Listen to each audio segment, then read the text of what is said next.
গৌৰৱ গগৈক বাদ দি সকলোৰে ওপৰত একশ্যন লোৱা হৈ গৈছে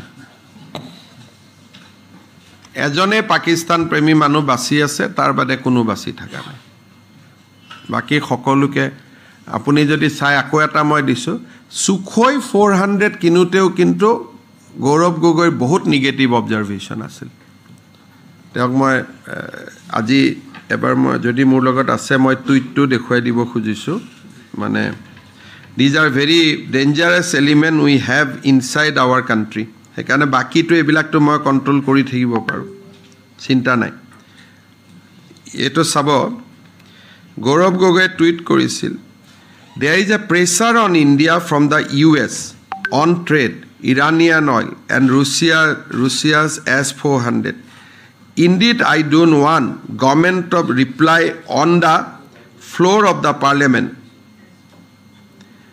I am sure you would have studied this in greater detail. I will require you to share the link of your story. Mane kunoba Provin Sahaniya tweet disil je Modi government S-400 to gondogol korisil. He in fact he tweeted at that point of time saying that Modi is under pressure not to purchase S-400. But you have seen that we have today all the S-400 system.